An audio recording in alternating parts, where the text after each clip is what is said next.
Supreme court की presidential reference hearing अब एक क्रूशियल पॉइंट पर पहुंच गई है। अटॉर्नी जनरल और दूसरे काउंसिल्स के बाद जब यूनियन की तरफ से सॉलिसिटर जनरल तुषार मेहता ने अपने आर्ग्यूमेंट्स खत्म किए तो कोर्ट में एक अलग ही इंटेंसिटी महसूस हुई है। अब वक्त था उनके सबमिशंस को समझने का कि गवर्नर्स के पावर्स एंड ड्यूटीज के इशू पर उन्होंने कौन से की पॉइंट्स रखे हैं। सबसे पहले एसजी तुषार मेहता ने एक ब्रॉड फ्रेमवर्क सेट किया। उन्होंने कहा कि usually state governments defend governors in court. Under article 154 the states executive power wastes in the governor and under Article 155 the governor is appointed by the president. But for Article 131 the governor is not the same as the Union of India. मतलब governor को centre का एक agent समझना गलत होगा। वो अपने आप में एक कॉन्स्टिट्यूशनल अथॉरिटी है। यहाँ पर एसजी तुषार मेहता ने एक क्रिटिकल सवाल उठाया था कि अगर गवर्नर किसी कॉन्स्टिट्यूशनल डिलेमा में फंसे तो उनका रिप्रेजेंटेशन आखिर कौन करेगा। He emphasized he is not an employee of the union and not an agent of the ruling party. He might act as impartial authority if a conflict arise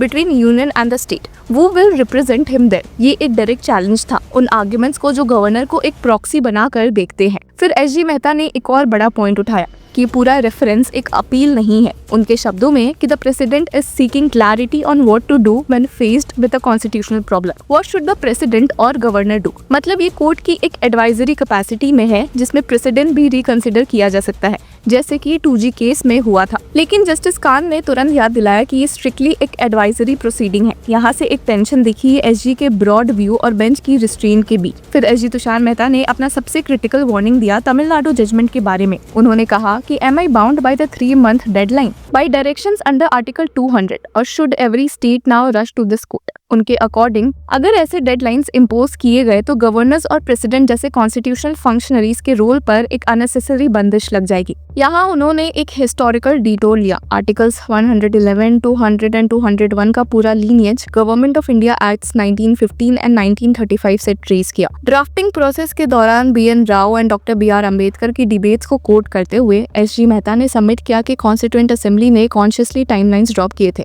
मतलब framers कभी ये नहीं चाहते थे कि हाईएस्ट कॉन्स्टिट्यूशनल ऑफिसेस किसी judicially imposed clock के अंदर बंधे रहे। इसके बाद एसजी मेहता ने एक सिंबॉलिक रिमाइंडर दिया प्रेसिडेंट और गवर्नर्स की ओथ। उन्होंने कहा कि अनलाइक अदर फंक्शनरीज ये दोनों not only uphold but also defend the constitution की ओथ लेते हैं, तो फिर उनके डिस्क्रेशन को जुडिशियली लिमिट करना फ्रेमर्स के विजन के खिलाफ होगा। ओपनिंग के एक ड्रामेटिक ट्विस्ट में एसजी मेहता ने डिक्लेयर किया कि गवर्नर का ऑफिस कभी an asylum for retired politicians के लिए नहीं बनाया गया था। ये ऑफिस अपनी सैंक्टिटी रखता है, काउंसिल ऑफ मिनिस्टर से अलग एक डिस्टिंक्ट प्लेस रखता है। मतलब गवर्नर का रोल एक कॉन्स्टिट्यूशनल बैलेंसिंग फैक्टर है जो सिर्फ सीएम या कैबिनेट के पॉलिटिकल करेंट्स के पीछे नहीं चल सकता। सीजीआई गवई ने यहाँ पर एक शार्प क्वेश्चन भी पूछा कि क्या फ्रेमर्स का विजन वैसे रियलाइज हुआ है जैसे सोचा गया था?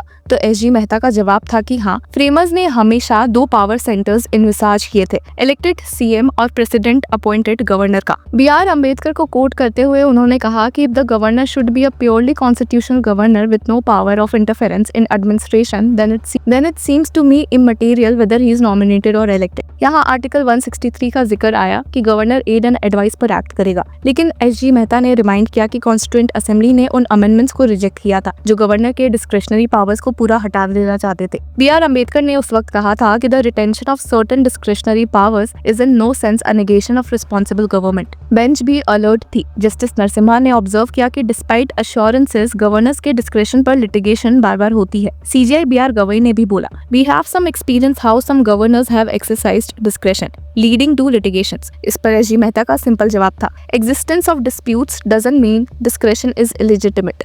और उन्होंने एक कॉशन दिया कि hard cases always lead to bad law. अब आया सबसे heated point article 200 and withhold assent. SG Mehta ने कॉलोनियल मॉडल ट्रेस किया और सबमिट किया कि गवर्नर के पास इनिशियली एक एब्सोल्यूट वीटो होता है। उनके वर्ड्स में withhold means the bills falls through. अब सीजीआई BR गवई यहाँ पर तुरंत स्केप्टिकल हो गए। उन्होंने सवाल किया कि so if the governor withholds the bill dies, are we not giving total power to the governor, leaving a government elected by majority at the whims of the governor? Justice Narasimha ने भी कहा कि such an interpretation is counterproductive to the legislative process. अब SG Mehta ने admit किया कि constituent assembly ने withhold term पर स्पेसिफिक डिबेट नहीं की, बट आर्ग्यूड कि फ्रेमर्स ने डेलिबरेटली कॉलोनियल फ्रेज अडॉप्ट किया था। उन्होंने प्रेसिडेंस दिखाए state of Bihar versus Kameshwar Singh 1952, वालोरी बसाविया 1979 और BK पवित्र 2019। सबने गवर्नर के डिस्क्रेशन को कॉन्स्टिट्यूशनल प्रेरोगेटिव माना जो बियॉन्ड जुडिशियल स्क्रूटनी है। और फिर तमिलनाडु रूलिंग पर उनका सबसे बड़ा अटैक, ये जजमेंट ने विथहोल्ड को इफेक्टिवली रीड डाउन कर दिया, एक एब्सोल्यूट वीटो के पॉसिबिलिटी को ही मिटा दिया। एसजी मेहता ने इसे पर इनक्यूरियम बोला क्योंकि इसने पहले के कॉन्स्टिट्यूशन बेंच जजमेंट्स को इग्नोर किया। बेंच ने यहाँ पर एक शार्प डिबेट किया कि क्या विथहोल्ड एक इंडिपेंडेंट वीटो है या प्रोविजो के साथ लिंक्ड है। जस्टिस खान ने पूछा कि if we talk about wide powers of the governor, why curtail it. तो सीजीआई ने क्लैरिफाई किया कि according to him SG Mehta withholding and exercising power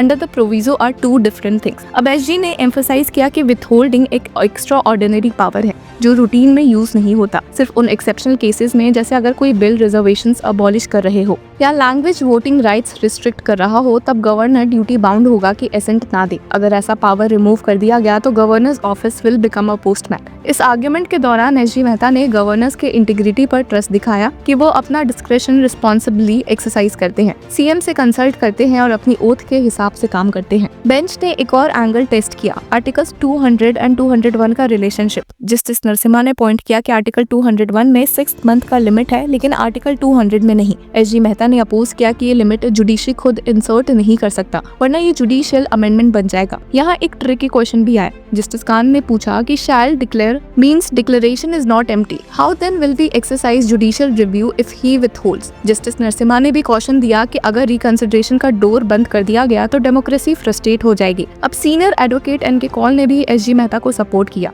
कहकर कि विथहोल्डिंग और रिटर्न करना दो सेपरेट ऑप्शंस हैं जो हमेशा पैरेलली एग्जिस्ट करते थे। एसजी मेहता ने कंक्लूड किया कि अगर ये पावर अनवाइज लगती है तो उसका सोल्यूशन सिर्फ पार्लियामेंट के अमेंडमेंट में है, ना कि जुडिशियल इंटरप्रिटेशन में। और इसी नोट पर उनके सबमिशंस खत्म हुए। तो एसजी तुषार मेहता के आर्गुमेंट्स एक तरफ एक हिस्टोरिकल एंड डॉक्ट्रिन डिफेंस के रूप में गवर्नर के पावर को सपोर्ट कर रहे थे, और दूसरी तरफ एक शार्प क्रिटिक थे तमिलनाडु रूलिंग का। उन्होंने रिपीटेडली एम्फसाइज किया कि कॉन्स्टिट्यूशन के फ्रेमर्स ने गवर्नर को एक पैसिव रबर स्टैम्प नहीं बनाया था, बल्कि एक सेफगार्ड बनाया था एक्स्ट्रा ऑर्डिनरी सिचुएशंस के लिए। पर सवाल वही है कि क्या सुप्रीम कोर्ट इस withhold equals to veto interpretation को एक्सेप्ट करेगा, या फिर वो गवर्नर के डिस्क्रिप्शन को लिमिटेड रखेगा ताकि इलेक्टेड गवर्नमेंट्स के डेमोक्रेटिक मैंडेट को हॉलो ना किया जाए। जो भी हो, एक बात क्लियर है कि ये हियरिंग सिर्फ एक लीगल टेक्निकलिटी नहीं है, बल्कि एक लार्जर टेस्ट है हमारे फेडरल स्ट्रक्चर और डेमोक्रेसी के लिए।